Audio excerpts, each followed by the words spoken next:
Hello, this is Mr. Downey's video blog for April 1st, 2010. And on a very personal note, I want to begin by thanking all of you for the prayers you have been praying for my brother, who is recovering from a stroke that he suffered a couple weeks ago. I'm very proud to say that those prayers are working, and even more proud to say that yesterday, his birthday, he did come home for the first time, and now will continue to need your prayers as he begins the hard part of the outpatient therapy and getting back to normal after suffering a very major stroke. So again, thank you for your prayers, and also thank you for the kindness and generosity you have shown to myself and my family over the last couple weeks as well. You can definitely tell around here what we mean. We are here to serve, not to be served. So again, thank you. Now there's been a lot going on from the school as well. In fact, it's been a very busy month, and we want to begin by congratulating Father Bandiera and Aaron Magailo. Last week at the Bishop's Dinner, Father Bandiera received the prestigious Bishop's Cross, which is really an honor for him, recognizing the decades of service that he has given in Morgantown and in Fairmont and in Clarksburg and elsewhere in his dedication to Catholic schools and promoting the mission of Catholic education. So congratulations, Father B, and also congratulations to Aaron, our 8th grader, who received the Aquinas Medal, which is given yearly to one student in each of the diocesan schools in response to their attitude of service, their commitment to the Catholic mission and identity, and their strong academic performance. So again, congratulations, Aaron. Congratulations, Father B. And if you check the email bulletin, there is a link that will take you to the diocesan website where you can see the video that was played at the Bishop's Dinner honoring Father Bandiera. Other news going on as well. This is more about next year, more so than this current year. Many of you have asked me questions about classroom requests and assignments for next school year for your children in grades kindergarten through 5. Basically, the way it works is this. If you'd like to request that your child be in one classroom or another for next year, simply send me a letter. I do need you to put your name on it, of course, and requesting the classroom and why you would like to have that classroom. That letter will remain confidential between you and me only. The other half of it is I'll be also having the teachers to recommend to me where they think students will be best next year as well. So they'll be looking at things like teaching style versus learning style for the students they have, and also just to make sure that we have a nice healthy mix in the classroom. Sometimes students get along really well and they work well together, and other times students don't always work as well together. So this way they'll be giving those recommendations to me, and I'll take all that information, I'll put it together, and probably during the month of July I will finalize classroom assignments in time for the mailings to get ready for next school year. Now, if you've got children in middle school, I want you to know that next month, hopefully in the next couple weeks, we will be starting the process of signing up for classes. Now, if you remember in the fall, we started talking about changes that we would like to do to the middle school curriculum. And it's really not a curriculum change, it's a schedule change.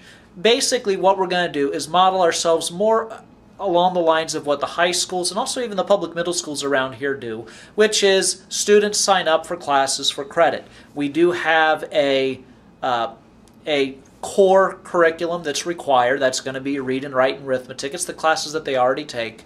But what we want to do is give them more flexibility and more choice in the elective opportunities that they get. They will always be taking music, art, and phys ed.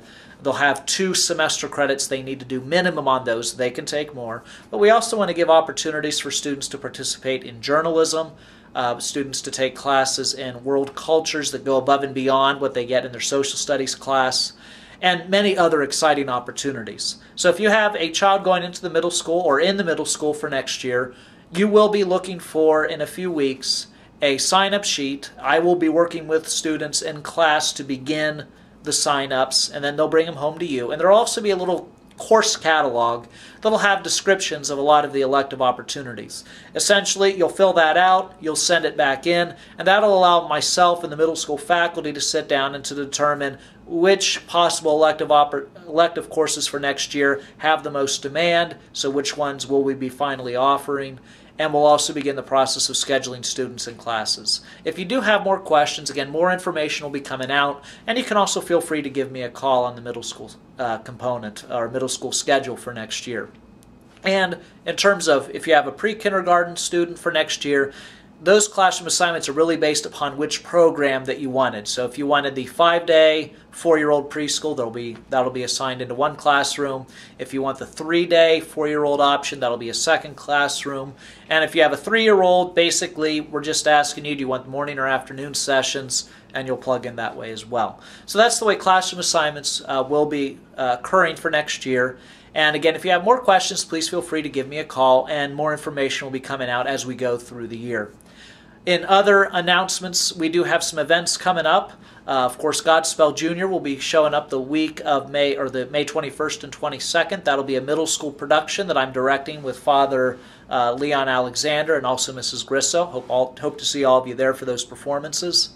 And also we have a special Vatican exhibit on Eucharistic miracles throughout the world, which will be here at St. Francis while Godspell Junior is performing. Again, more information will be coming out about that as well.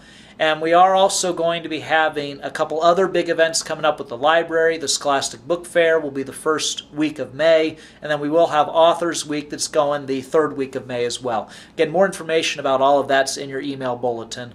And there's a lot more stuff to come. We'll get that stuff out as well. Finally, I hope you all have a happy Easter and a blessed Triduum celebration. Tonight, starting with the commemoration of the Last Supper at the Holy Thursday liturgy, we will enter into the 3 holiest days of the year in the Catholic calendar. I do hope that they are a blessing for you and they help you to grow in faith. And then on Easter Sunday, we'll all wake up and celebrate how Christ died and rose and guaranteed for all humanity the possibility of final salvation. And I do hope that you have a wonderful time, enjoy your family, and we do look forward to having you back on April 5th on Monday, and we'll get the school year started again. That is Mr. Downey's video blog, and I'll see you soon.